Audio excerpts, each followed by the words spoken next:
Beyond Time, bab 421-423. Untuk melihat video selengkapnya, sahabat bisa kunjungi playlist yang telah Sabta Novel sediakan. Yuk mari, kita berimajinasi bersama dan masuk ke alur ceritanya.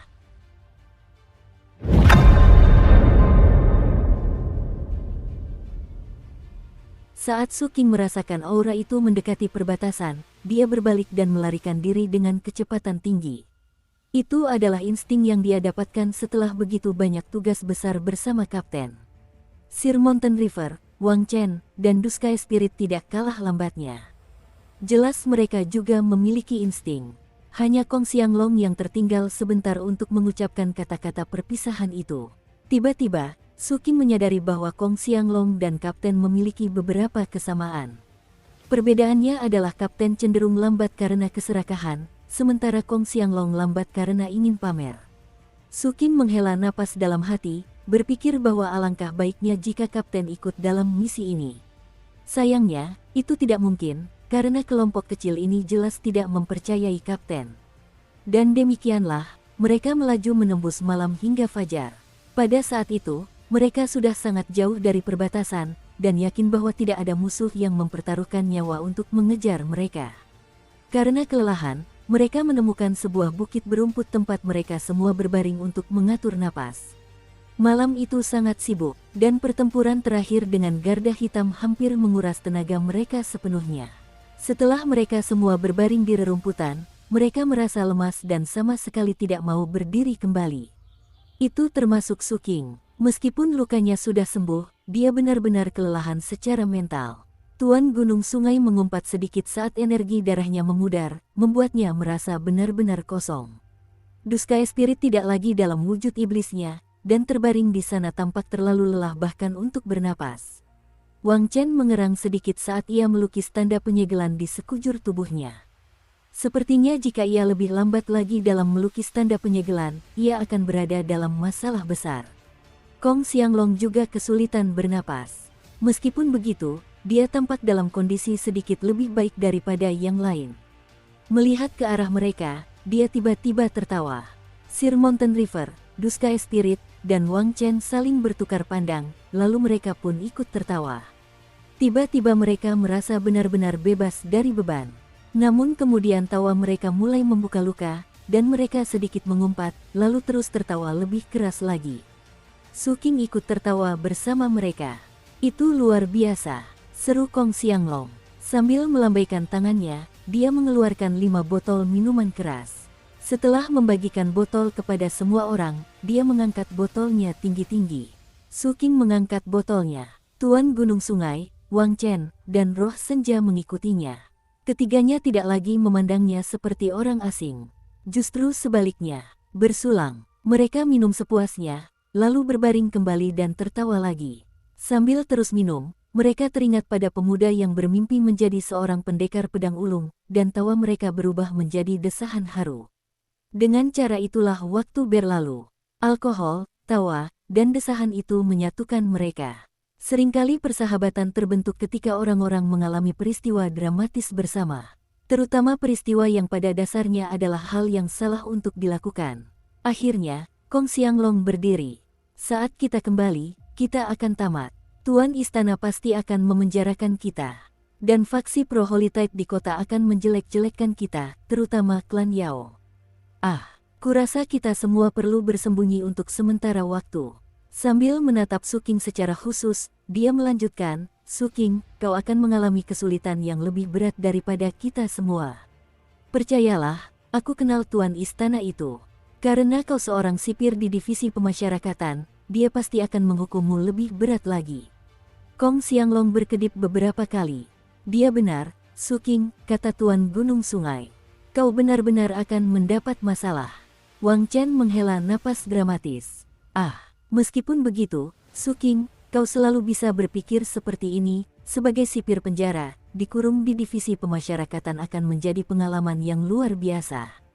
Tuan Gunung Sungai, Wang Chen, dan Roh Senja terus bercanda, sambil terus mengawasi Su King untuk melihat bagaimana reaksinya. Mereka tidak menyimpan dendam. Ini sebenarnya adalah ungkapan persetujuan. Begitulah cara teman-teman bergaul. Dengan wajah tanpa ekspresi, Su King dengan tenang berkata, para sipir unit D adalah rekan-rekan saya. Bahkan bisa dibilang kami dekat. Jadi jika kami benar-benar di penjara. Su King menatap keempatnya satu persatu lalu dengan serius melanjutkan, kalau begitu saya akan pulang saja. Dengan ini saya persilakan kalian semua untuk dipenjara di rumah bersama saya. Kong Xianglong mengangkat gelas minumannya dan meneguknya. Tuan Mountain River dan yang lainnya tersenyum kecut dan menghela napas panjang. Meskipun begitu, cara mereka memandang Su King berbeda dari sebelumnya. Lebih ramah. Bahkan, Tuan Mountain River berdeham dan berkata, kalau begitu, Su King, adakah kemungkinan Anda bisa mengatur agar saya dikurung di blok sel dengan sipir wanita yang... Sebelum dia selesai berbicara, Wang Chen menendangnya. Abaikan saja dia, kata Wang Chen. Dia sakit jiwa, seolah-olah dia akan mendapatkan sesuatu dari sipir wanita manapun. Su King, ketika saatnya tiba, apakah ada kemungkinan kau bisa memasukkanku ke blok sel dengan banyak tahanan wanita? Matanya berbinar penuh antisipasi. Sir Mountain River segera memberikan tanggapan yang sengit, dan keduanya pun segera berdebat sengit. Su King belum pernah melihat kelompok ini bertingkah seperti ini sebelumnya. Meskipun begitu, hal itu bukanlah suatu kejutan. Kebanyakan orang akan bertingkah berbeda di depan teman-teman mereka dibandingkan dengan orang asing. Duskai Spirit memandang Sir Mountain River dan Wang Chen dengan jijik dan dingin. Mengambil beberapa biji melon daging dan darah, dia mulai makan. Kong Xianglong menatap Su King dan terkekeh. Kemudian dia bertanya kepada Su King tentang kemampuan ilahinya. Su King, racunmu itu luar biasa. Tapi yang benar-benar menarik perhatianku adalah bagaimana kau membuat tanganmu transparan, lalu mencabut inti emas musuhmu. Teknik itu benar-benar mengerikan. Tuan Mountain River dan yang lainnya juga memandang Su King dengan rasa ingin tahu.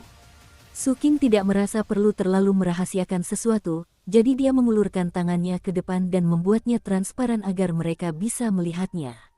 Ini adalah teknik yang diciptakan oleh guru saya untuk saya. Teknik ini terkait dengan spesies Gruglum. Kong Xianglong bisa merasakan sedikit tentang teknik itu, dan dia menghela napas kagum. Aku yakin ketika kau menguasai teknik itu sepenuhnya, kau akan mampu mengubah seluruh tubuhmu menjadi keadaan yang sama. Dia memiringkan kepalanya sambil berpikir. Gruglum, ya, setelah kita kembali, aku punya hadiah yang ingin kuberikan padamu. Aku membunuh Gruglum beberapa tahun yang lalu, dan masih memiliki beberapa barang yang tersisa darinya. Su King membuka mulutnya untuk berbicara, tetapi Kong Xianglong melambaikan tangannya dengan acuh dan berkata, kau tidak bisa menolak hadiah dari seorang saudara. Su King menatapnya sejenak, lalu mengangguk. Setelah itu, Tuan Gunung Sungai dan Wang Chen bergabung dalam diskusi tentang kemampuan ilahi. Mereka pun tidak merasa perlu merahasiakan apapun, dan bahkan menunjukkan beberapa teknik mereka kepada Su King. Hal itu memberinya banyak inspirasi, dan juga pemahaman yang lebih besar tentang teknik sihir yang terkait dengan 3 sekte besar. Terutama teknik demonisasi roh senja. Su King sangat tertarik dengan teknik itu. Melihat ketertarikan Su King, Duskai Spirit terus mengunyah biji melon daging dan darah sambil berkata, seni demonisasi adalah sihir khusus sekteku. Orang-orang mengatakan bahwa sihir ini memiliki sejarah yang sangat panjang. Karena aturan sekte kami, saya tidak bisa mengatakan lebih banyak dari itu. Namun, Anda dapat mempelajarinya sendiri jika Anda mau. Metode kultivasi dasarnya tidak sulit. Yang sulit adalah mendapatkan pencerahan simbol demonisasi sekte. Anda harus menanamkannya ke dalam lautan kesadaran Anda. Setelah Anda berhasil mencapai tingkat tertentu, maka Anda dapat menggunakan seni demonisasi untuk memanggilnya keluar dan mengubah diri Anda menjadi iblis yang lebih besar. Setelah itu, Duskai Spirit memberikan demonstrasi singkat. Terguncang, Su King teringat akan Gunung Kaisar hantunya. Dari sudut pandang tertentu, gunung itu bisa dianggap sebagai iblis yang lebih besar. Hal itu membuatnya bertanya-tanya apa yang akan terjadi jika dia menguasai seni demonisasi. Mungkinkah dia menggunakannya untuk memanggilnya keluar dari dirinya sendiri? Itu tampak jauh lebih sederhana daripada metode yang dijelaskan oleh gurunya. Su King tiba-tiba merasa jantungnya berdetak lebih cepat. Jika kedengarannya seperti sesuatu yang kau sukai, pelajarilah, kata Kong Xianglong sambil tersenyum. Ingat, Ketiga sekte besar itu semuanya terikat erat dengan Istana Pendekar Pedang. Sudah lama ada kesepakatan yang memungkinkan seorang pendekar pedang untuk menggunakan kredit militer untuk mempelajari teknik apapun dari ketiga sekte besar tersebut. Ini adalah kali pertama Su Qing mendengar hal seperti itu. Sambil mengangguk, dia memutuskan bahwa setelah kembali, dia mungkin akan mencoba mempelajari seni demonisasi. Akhirnya, ketika sudah sekitar tengah hari, dan seluruh anggota kelompok merasa sudah cukup istirahat, mereka mulai melanjutkan perjalanan lagi. Perjalanan pulang berjalan lancar, tanpa hambatan. Terlebih lagi, Su Qing merasa semakin dekat dengan Kong Xianglong dan yang lainnya berkat waktu yang dihabiskan di perjalanan. Sebelum teleportasi besar terakhir, Kong Xianglong merendahkan suaranya dan berkata, "Su Qing, aku tidak bermaksud membuat masalah, tapi aku merasa perlu memberikan beberapa nasihat ramah. Hati-hati dengan kakak sulungmu itu. Dia sepertinya bukan orang yang baik bagiku." "Benar sekali," kata Sir Mountain River. Chen Erniu selalu terlihat mencurigakan.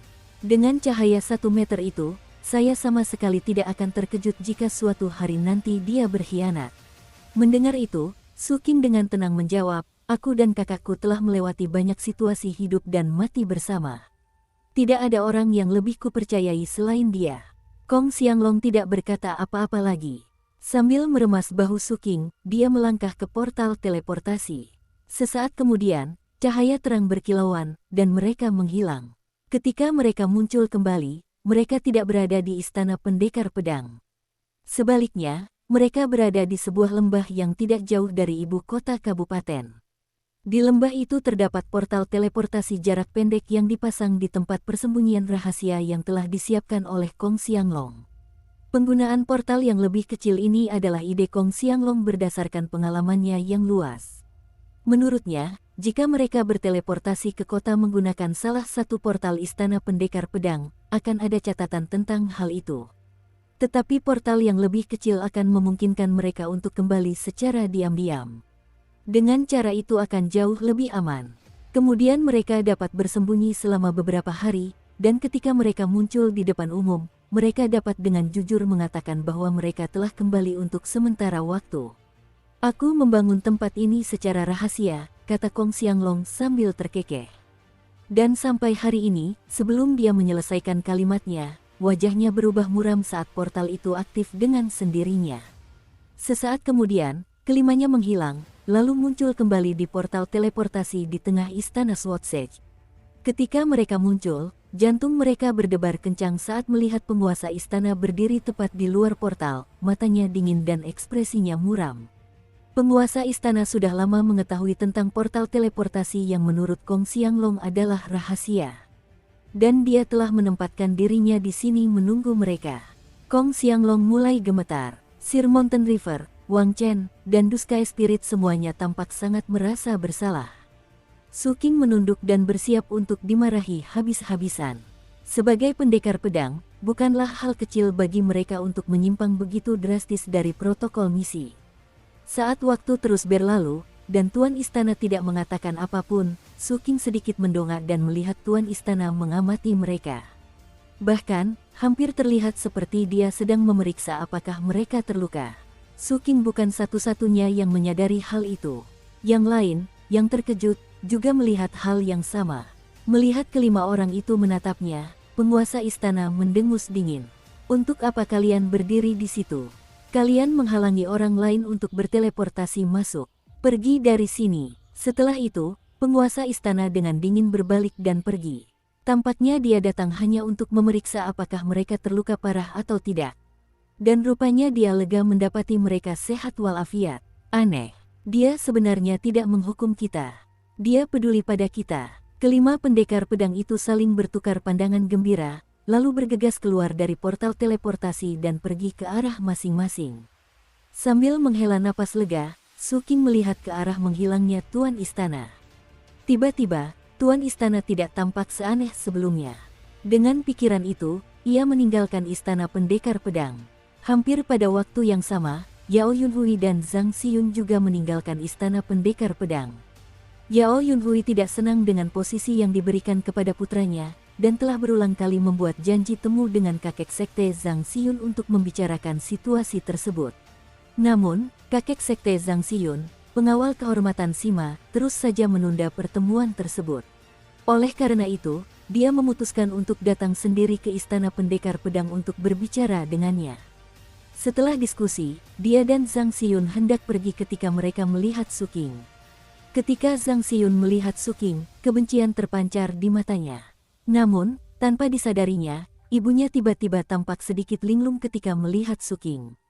Ia berhenti berjalan. Entah mengapa, setiap kali ia memikirkan Su Qing beberapa hari terakhir ini, ia mendapati dirinya merenungkan sisi baiknya. Karena pikiran-pikiran seperti itu terus menghantuinya, perlahan-lahan pikiran itu bercampur dengan rasa jijiknya terhadap Su Qing, dan secara bertahap menciptakan emosi yang sangat rumit. Ketika Zhang Xiyun menyadari ibunya telah berhenti berjalan, dia menoleh untuk melihatnya.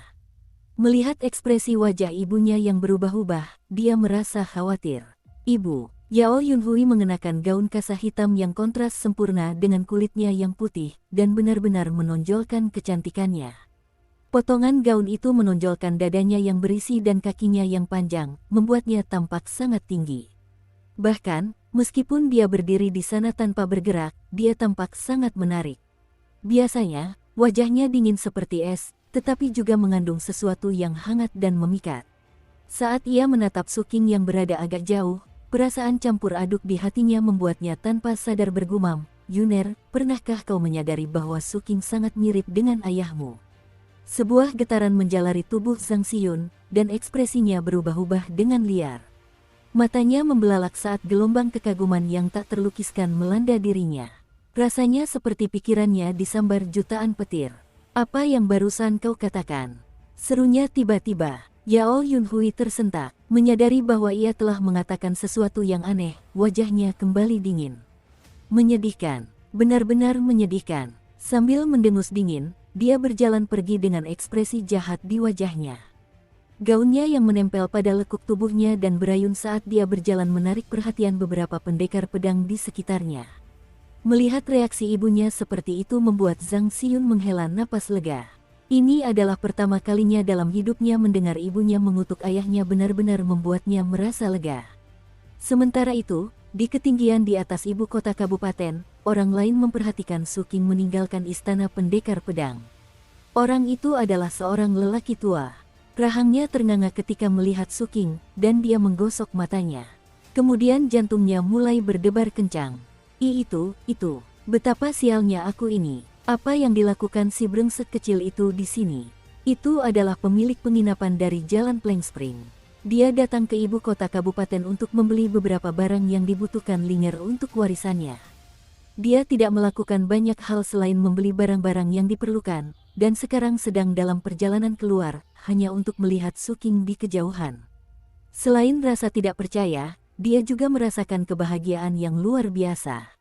"Untung aku tidak mengajak Linger. Aku jelas tidak bisa membiarkan dia tahu bahwa bocah Su yang jahat itu ada di sini." Sambil menggertakkan giginya, dia tiba-tiba menyadari Su Qing mungkin bisa melihatnya, jadi dia segera bergegas pergi. "Aku tidak akan pernah datang ke ibu kota kabupaten lagi." Hal pertama yang dilakukan Su Qing setelah kembali adalah mengirim pesan suara untuk memberitahu Ark Immortal Plumdark bahwa dia telah kembali.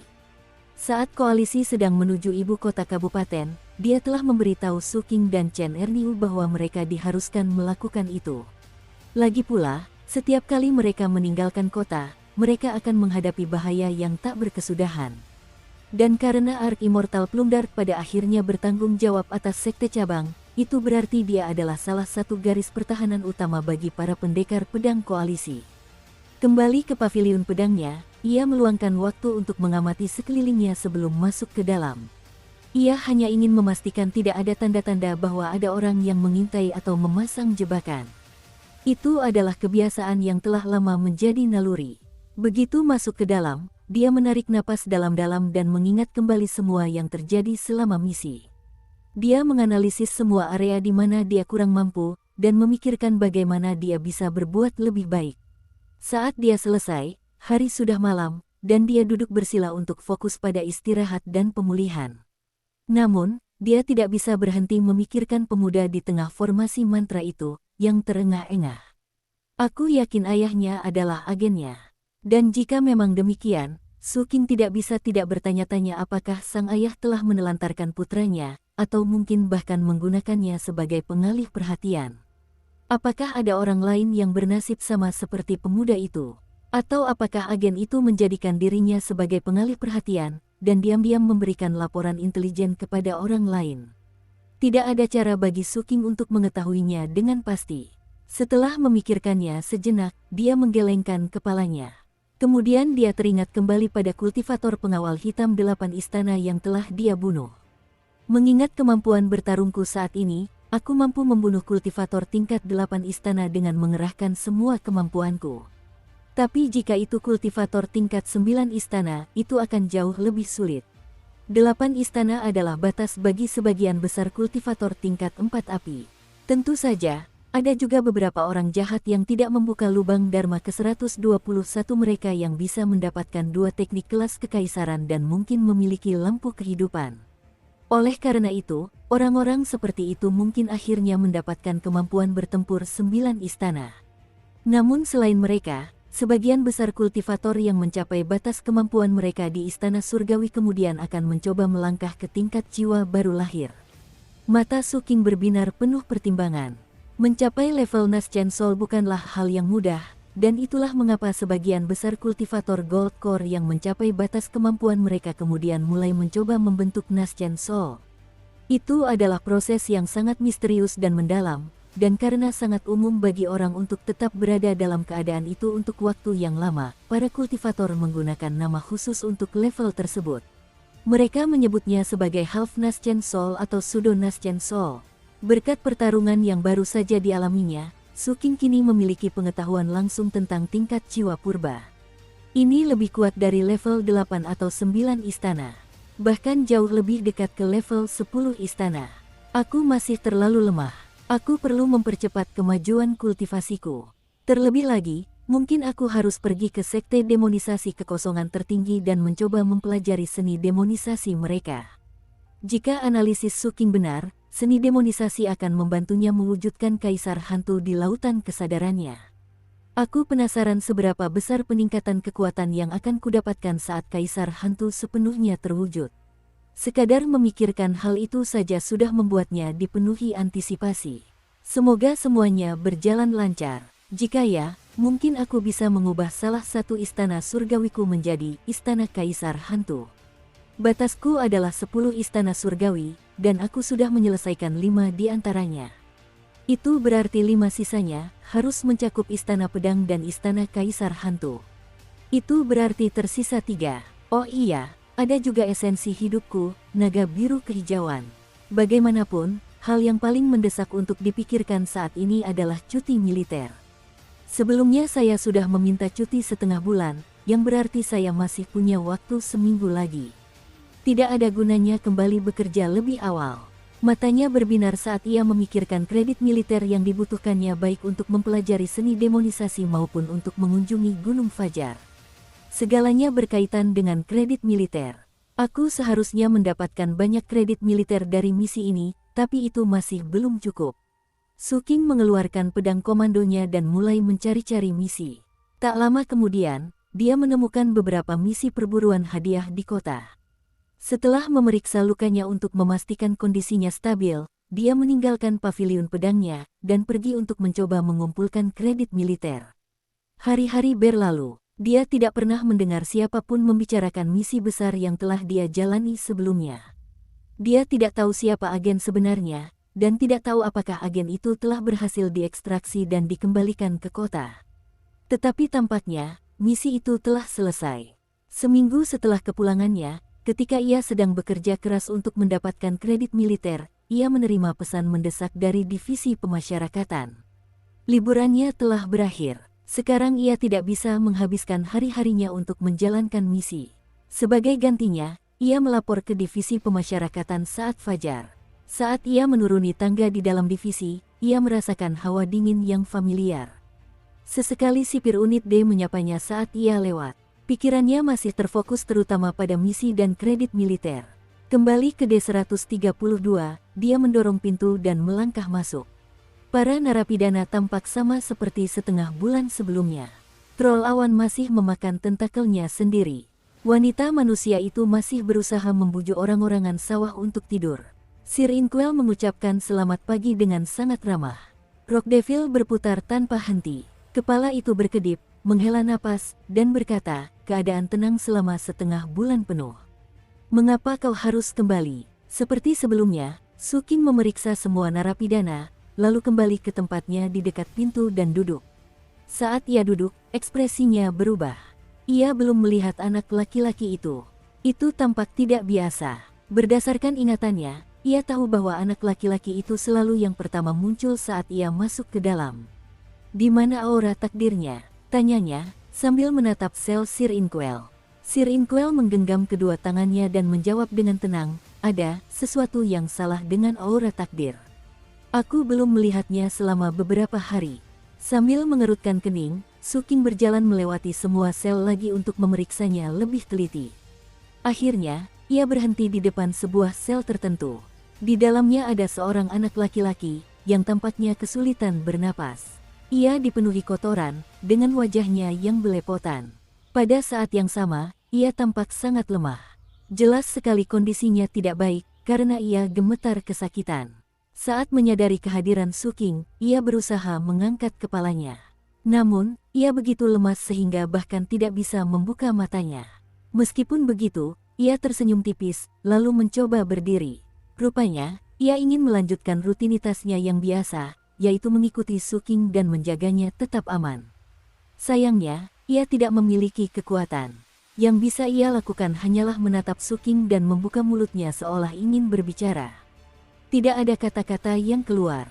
Mengingat betapa lincah dan aktifnya ia selalu di masa lalu, kondisinya saat ini sangat menyedihkan. Karena khawatir, Su King berjongkok dan mengamati anak laki-laki itu dengan saksama. Dia bisa merasakan bahwa anak laki-laki itu kesakitan, dan juga memperhatikan energi hitam yang berputar di dalam dirinya. Energi hitam itu sepertinya sedang mengubah anak laki-laki itu dengan cara tertentu. Patriark prajurit Vajra Emas dan bayangannya sama-sama muncul, dan dengan rasa ingin tahu mengamati bocah itu. Tak lama kemudian, wajah sang patriark dipenuhi ekspresi muram. Dengan suara rendah, ia berkata, "Tuanku, berdasarkan apa yang telah saya baca di buku-buku, saya dapat berspekulasi tentang apa yang sedang terjadi di sini." Su King menoleh. Ini adalah kontaminasi. Saya kira anak laki-laki itu mungkin pergi ke lokasi tertentu dan menemukan sesuatu yang najis. Mendengar itu, anak laki-laki itu mengangguk lemah. Ketika sang patriark melihat spekulasinya terbukti benar, dia tahu bahwa inilah saatnya dia bersinar. Dengan wajah yang lebih muram dari sebelumnya, dia menggenggam tangan Su King. "Tuanku, berdasarkan pengalaman saya, sebagian besar hal-hal keji dan najis dapat diatasi dengan menggunakan petir. Jika tuanku mengizinkan, hambamu yang rendah hati dapat mencoba menggunakan petir kesengsaraan surgawiku sendiri untuk membersihkan anak laki-laki itu dari kenajisan."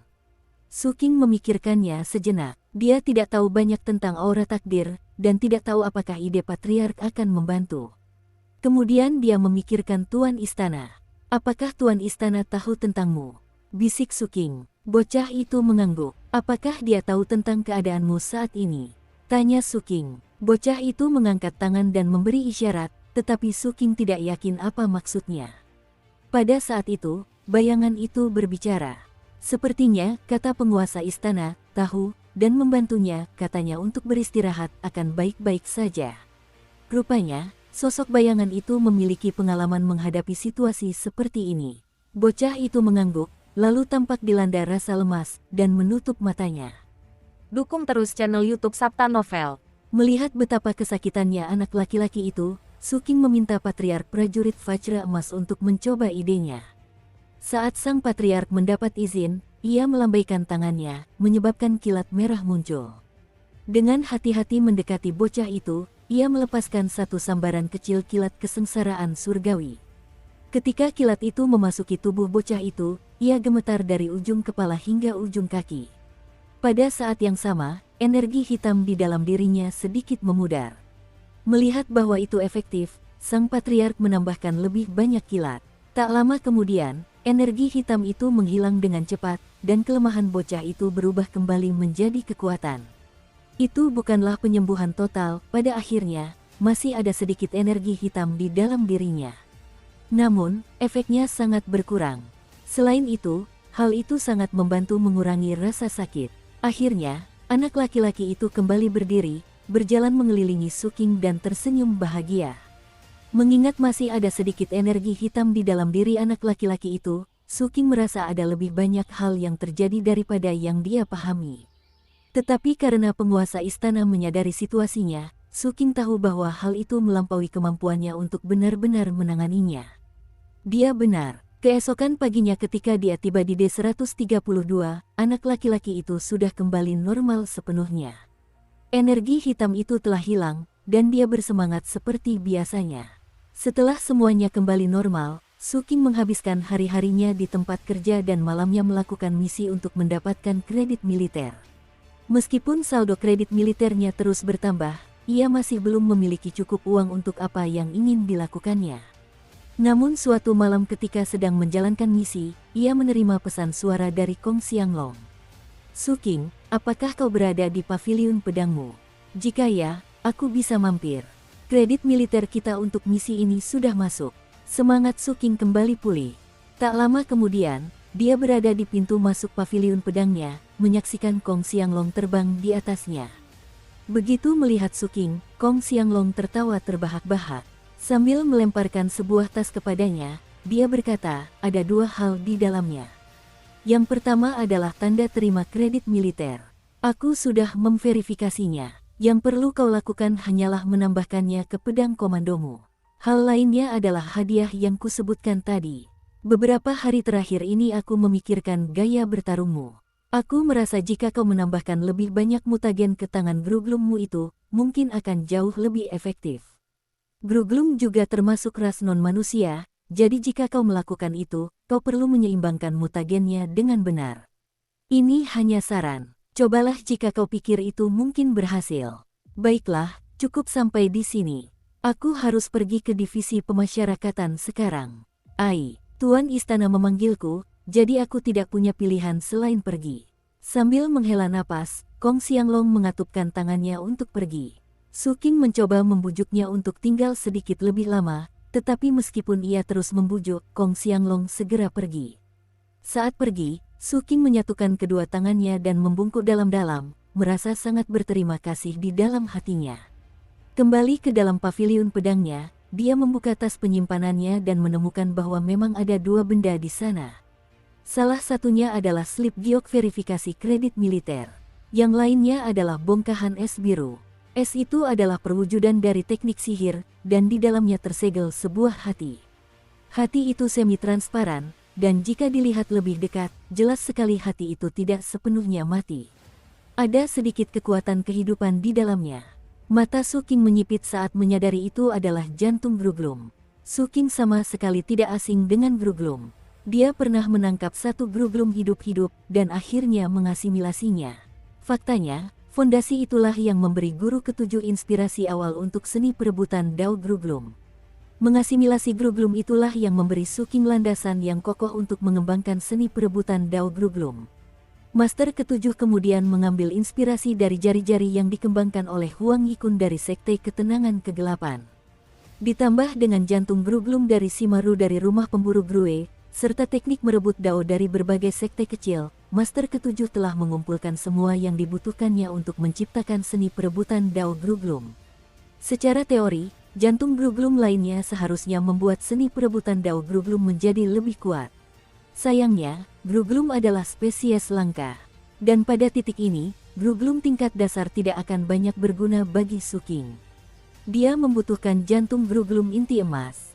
Adapun jantung di dalam es biru itu, memang berasal dari Gruglum tingkat inti emas. Mendongak, Suking menatap ke arah divisi pemasyarakatan, tempat Kong Xianglong baru saja pergi. Bagi Suking, ini adalah hadiah yang sangat luar biasa. Akhirnya, dia menoleh kembali ke es itu. Dengan mata yang bersinar penuh tekad, dia mengaktifkan seni perebutan Gruglum, menyebabkan tangan kanannya menjadi semi-transparan. Tanpa ragu-ragu, dia mengulurkan tangan transparan itu dan menancapkannya ke dalam es. Sesaat kemudian, dia telah mengeluarkan jantung Gruglum dari dalamnya. Saat dia menyentuhnya, getaran menjalari tubuhnya. Jantung Groglum memancarkan gejolak pergumulan, dan kemudian lolongan amarah bergema di benak Suking. Namun mata Suking berbinar dan dia dengan gigih menekan jantung yang bergejolak itu. Jantung Groglum memudar saat Suking menyerapnya menggunakan tekniknya.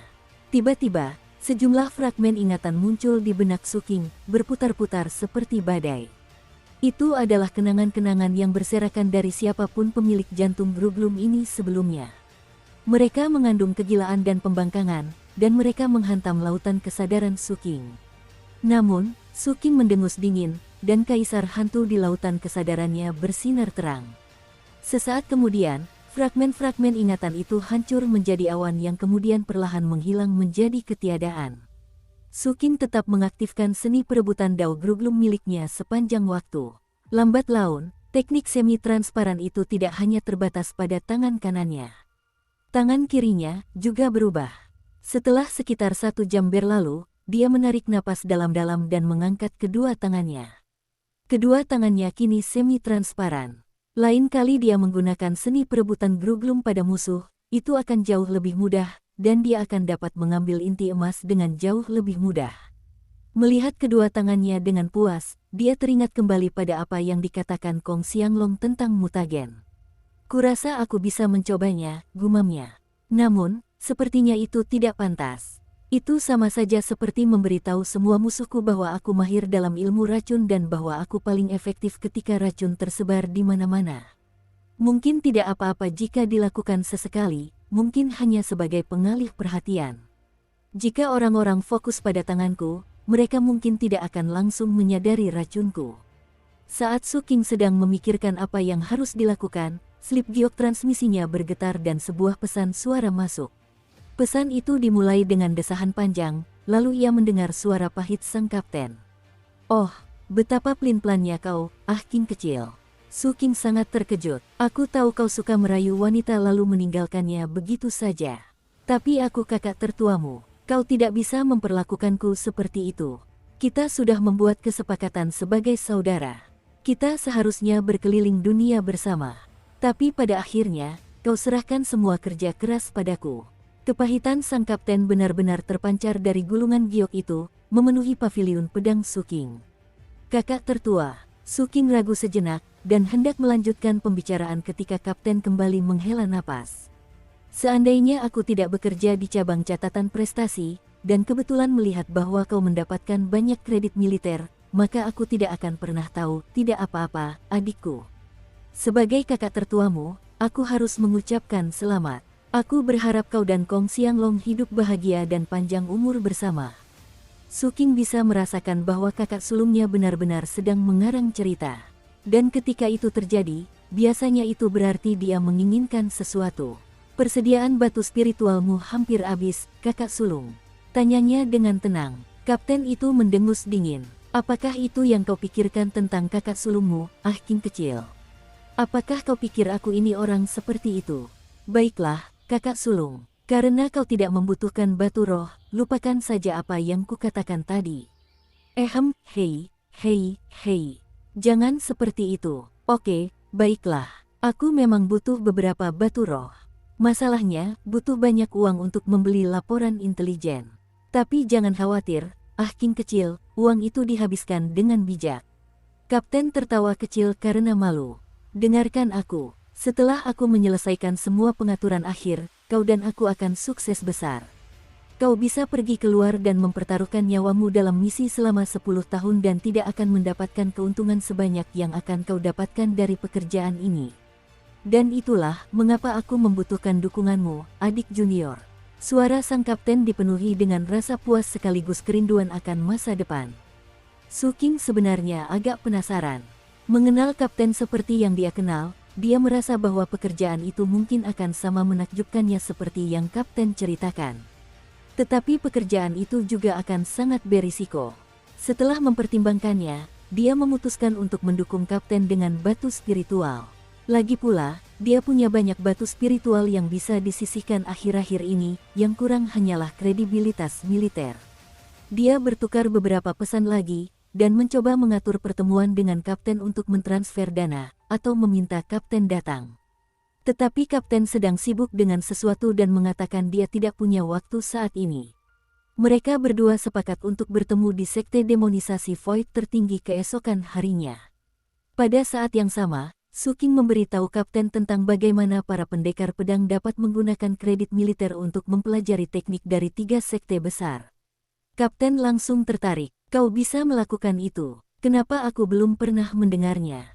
Oh, aku mengerti. 3 sekte besar itu memang sangat licik, ya. Dari sudut pandang Istana Pendekar Pedang, idenya adalah mereka tidak ingin semua anggotanya berasal dari 3 sekte besar itu. Jika itu terjadi, maka dalam jangka waktu yang lama, akan menimbulkan banyak potensi malapetaka. Jadi mereka tidak mengumumkan pengaturan studi ini secara publik. Sikap ketiga sekte itu justru sebaliknya. Mereka ingin lebih banyak anggota mereka menjadi pendekar pedang, dan itulah mengapa mereka membuat kesepakatan ini. Meskipun demikian, secara keseluruhan, Istana Pendekar Pedang memiliki posisi dominan, dan ketiga sekte tersebut terikat erat dengannya.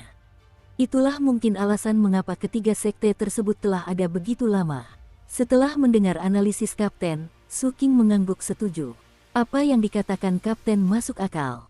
Setelah kesepakatan untuk bertemu keesokan harinya tercapai, Kapten mengakhiri percakapan. Suking meletakkan slip giok transmisinya dan kembali memikirkan cara menggunakan kedua tangan dari seni perebutan Dao Gruglum yang telah ditingkatkan miliknya. Soal memasukkan mutagen ke dalamnya. Kenyataannya, saya tidak terbatas hanya pada mutagen atau racun. Setelah berpikir lebih lanjut, dia memanfaatkan istana surgawi ketiganya, menyebabkan kekuatan racun terlarang menyebar ke kedua tangannya. Hampir seketika, tangannya berdenyut dengan racun. Kemudian dia mengubah taktik dan mengisi tangannya dengan mutagen. Selanjutnya, dia memanfaatkan istana surgawi keempatnya, di mana kedua tangannya menjadi ungu saat kekuatan bulan ungu memenuhinya. Dengan menggunakan tangan saya seperti ini, akan sangat sulit bagi musuh untuk bertahan melawan saya dalam pertarungan. Ini bisa memungkinkan saya untuk memberikan pukulan fatal. Suking selalu berusaha menyembunyikan asetnya dan mengejutkan musuh-musuhnya. Kebiasaan ini dimulai sejak ia masih muda, dan sekaligus sesuai dengan adat istiadat puncak ke-7 dari 7 mata darah. Seiring berjalannya malam, Suking menghabiskan lebih banyak waktu untuk membiasakan diri dengan peningkatan seni perebutan Dao Gruglum miliknya. Keesokan harinya, ia meminta cuti tambahan 3 hari dari divisi pemasyarakatan untuk mengunjungi sekte demonisasi kekosongan tertinggi. Sebagai salah satu dari 3 sekte besar di Kabupaten Penyegelan Laut, sekte demonisasi kekosongan tertinggi telah lama menduduki sebagian besar wilayah barat daya ibu kota. Mereka memiliki portal teleportasi yang aktif sepanjang tahun untuk menghubungkan mereka ke markas utama sekte mereka. Adapun sekte bawahan mereka hanya memiliki satu misi, melayani para pendekar pedang. Setibanya di sana, Suking melihat banyak pendekar pedang datang dan pergi.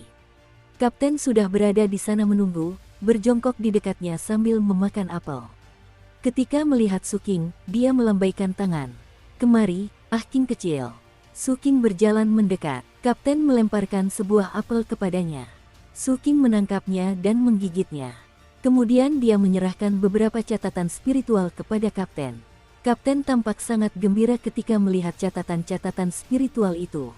Sambil menggigit apelnya sekali lagi, ia melirik ke sekeliling lalu berkata, "Jangan khawatir, adikku. Berdasarkan rencanaku, tidak akan lama lagi kita akan mencapai sesuatu yang benar-benar besar." "Seberapa berbahayakah itu?" tanya Suking. "Berbahaya? Ini tidak akan berbahaya." Suking mengangguk. "Jelas, rencana itu akan sangat berbahaya." "Lupakan itu," kata Kapten. "Aku harus pergi mencari Wu Jianwu." Percaya atau tidak, dia menghabiskan banyak batu spiritual untuk memanfaatkan koneksi pribadiku, hanya untuk mendapatkan kesempatan lolos kualifikasi menjadi pendekar pedang. Hari ini dia akan menjalani penilaian hati dari Kaisar Agung. Semalam kami mengadakan sesi belajar intensif berdasarkan semua informasi yang telah kubeli sebelumnya. Setidaknya dengan begitu, investasiku tidak akan sia-sia sepenuhnya. Kapten berdiri. "Aku ingin melihat bagaimana penampilannya. Akankah dia juga mendapatkan cahaya 1 meter?" Dengan mata berbinar penuh antisipasi, sang kapten bergegas pergi. Suking memperhatikannya pergi, sambil berpikir bahwa Kapten pasti benar-benar menyimpan dendam besar terhadap Wu Jianwu, jika tidak, dia tidak akan menipunya berulang kali. Setelah sang kapten pergi, Su King memasuki sekte cabang dari sekte demonisasi kekosongan tertinggi. Sekte tersebut dibangun dari lingkaran bangunan konsentris yang membentuk formasi kekosongan tertinggi yang unik milik sekte tersebut. Setiap bangunan dihiasi dengan ukiran hewan-hewan aneh dan ganjil. Beberapa ganas dan kejam, yang lain tenang dan membawa keberuntungan. Sebagian besar adalah binatang mutan dari wilayah terlarang, dan beberapa bahkan spesies non-manusia.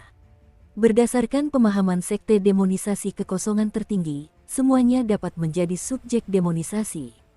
Salah satu aula di sini adalah tempat orang bisa mempelajari seni demonisasi. Aula ini tidak tampak seperti aula biasa. Sebaliknya, aula ini terdiri dari banyak sekali ceruk batu yang memungkinkan orang untuk berlatih kultivasi tanpa mengganggu orang lain yang hadir. Ada lebih dari 100 ceruk seperti itu. Setelah membayar kredit militer yang dibutuhkan, Su King diantar masuk oleh seorang murid sekte yang sangat sopan, dan kemudian diizinkan memasuki salah satu ceruk. Di dalam, Su King melihat ada formasi mantra yang terukir di lantai, di bagian atasnya terdapat prasasti batu. Prasasti itu bukanlah artefak kuno yang memancarkan aura zaman purba. Prasasti itu baru. Meskipun begitu, prasasti itu dipenuhi dengan simbol-simbol magis yang sangat bermakna. Jelas, tanda-tanda pada prasasti batu itu bukanlah asli, melainkan telah dipindahkan ke sana. Tampaknya kemungkinan besar prasasti ini adalah salinan dari prasasti asli yang disimpan oleh sekte tersebut. Fakta bahwa itu adalah salinan tidak akan memengaruhi pencerahan yang diperoleh darinya, jadi Su King duduk bersila, menarik napas dalam-dalam, dan memandang prasasti itu dengan tekad yang terpancar di matanya. Butuh banyak kredit militer untuk masuk ke sini. Aku punya 3 hari untuk mencari pencerahan. Semoga aku bisa berhasil pada percobaan pertama. Dan aku harap seni demonisasi ini benar-benar dapat membantu Gunung Kaisar Hantuku untuk terwujud sepenuhnya. Tanpa ragu sedikit pun, dia menutup matanya dan memusatkan indranya ke dalam prasasti batu itu. Saat kontak terjadi, dia bisa mendengar suara seperti raungan dari zaman kuno. Raungan itu semakin intens, hingga seperti angin yang menerpa dirinya. Kemudian getaran menjalarinya saat dia merasakan sesuatu seperti kekuatan teleportasi. Ini berbeda dari setiap pengalaman sebelumnya di mana ia mencari pencerahan. Dengan mata terbuka, ia mendapati dirinya berada di dalam kehampaan yang mencengangkan. Dia tidak lagi berada di ceruk di sekte demonisasi kekosongan tertinggi. Sebaliknya, dia telah diteleportasi ke dalam seekor ikan semi-transparan. Ikan itu panjangnya sekitar 30 meter. Di beberapa bagian tubuhnya terdapat simbol-simbol magis hitam yang menyerupai wajah menangis. Suara tangisan bergema di kehampaan saat ikan itu berenang. Di depan ikan itu terdapat lentera kehijauan yang memancarkan api dunia bawah ke dalam kehampaan. Itu seperti api hantu yang berkedip-kedip yang menuntun jalan ke depan. Su King terguncang. Peristiwa ini melampaui apa yang dia duga. Ekspresinya berubah-ubah, dia tetap waspada sambil tetap berada di dalam tubuh ikan itu. Sesaat kemudian, sebuah suara yang terdengar kuno menggema di telinganya. Salam, peserta ujian. Saat ini Anda sedang dalam perjalanan menuju lokasi di mana Anda akan mencari pencerahan tentang seni pemujaan setan. Tempat itu adalah dunia kekosongan tertinggi, sebuah fragmen dari dunia yang dalam dan misterius yang ditemukan oleh pendiri sekte kita. Saat berada di dunia kekosongan tertinggi, kau akan membuat perjanjian yang memungkinkanmu untuk menggunakan kemampuan demonisasi. Seni demonisasi sebenarnya tidak membutuhkan pencerahan apapun. Yang dibutuhkan adalah perjanjian. Perjanjian itulah yang membutuhkan pencerahan. Setelah Anda berhasil, maka citra iblis akan dipindahkan ke lautan kesadaran Anda. Prinsip dasar demonisasi adalah meminjam kekuatan dunia kekosongan tertinggi untuk mewujudkan iblis di lautan kesadaran Anda. Itulah mengapa perjanjian itu sangat penting. Tidak ada jaminan bahwa Anda akan meresmikan perjanjian tersebut. Peluang kegagalannya tinggi. Selain itu, dunia kekosongan tertinggi itu licik. Keberhasilan atau kegagalan perjanjian tersebut akan bergantung pada keberuntungan pribadi Anda.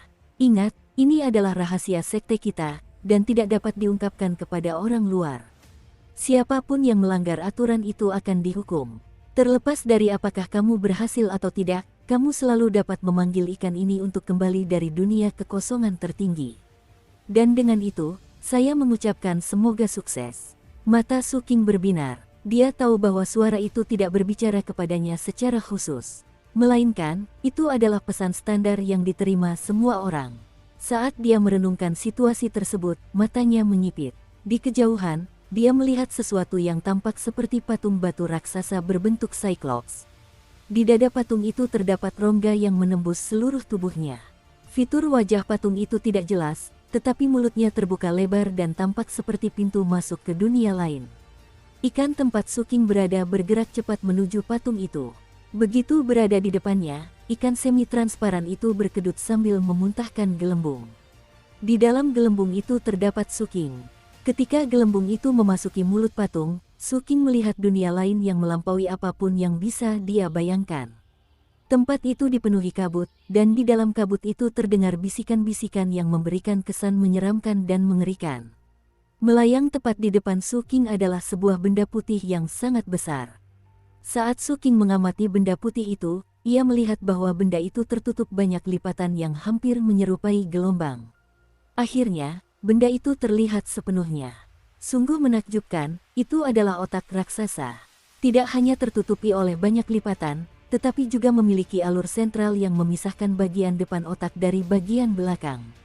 Dan ia memiliki batang otak gelap yang terbagi menjadi dua bagian, di masing-masing bagian terdapat otak yang lebih kecil berwarna coklat. Penampilannya benar-benar mengerikan. Saat melayang di dalam kabut, Suking melihat bahwa, di bawah otak itu, terdapat jaringan saraf dan pembuluh darah. Mereka hampir tampak seperti kumpulan cabang pohon yang kacau. Tidak hanya ada satu pohon otak yang mengambang di dunia berkabut ini. Pupil mata Suking menyempit saat dia melihat sekeliling dan melihat jauh lebih banyak dari mereka di luar sana. Pasti ada ratusan dari mereka hanya di sekitarnya, dan lebih banyak lagi di kejauhan. Jumlahnya terlalu banyak untuk dihitung secara akurat. Semua pohon otak di sekitarnya bergetar, dan dia bisa mendengar mereka berbisik satu sama lain. Ada satu lagi di sini.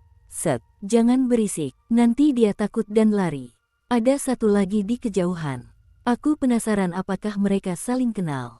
Sulit untuk mengatakannya, tapi yang ini terlihat sangat lezat. Kudengar para Voidling akan berperang. Kita harus berhati-hati. Kemarilah, pilih aku. Mari kita buat perjanjian. Kau ingin belajar demonisasi. Aku bisa membantu mewujudkannya. Yang perlu kau lakukan hanyalah memberikan beberapa kenanganmu kepadaku. Kau bisa mengorbankan kenanganmu apapun untukku. Asalkan kenangan itu cukup bagus, aku akan membuat perjanjian denganmu. Banyak suara bergema di telinganya. Sangat mengerikan. Ekspresinya muram, ini adalah pertama kalinya dia berpartisipasi dalam pencerahan seperti ini. Saat dia melihat sekeliling dengan dingin, salah satu pohon otak melayang ke arahnya. Mereka berbohong. Mereka hanya ingin memakanmu. Jadi mengapa tidak membuat perjanjian denganku? Ulurkan tanganmu dan sentuh aku. Aku hanya menginginkan kenangan kecil, kenangan sepele. Berikan padaku. Aku lapar. Cepat, cepat berikan padaku. Sambil berbicara dengan keserakahan dan keinginan yang jelas, ia menggeliat dengan cara yang sangat menjijikkan. Jangan percaya, benda itu telah menipu banyak orang.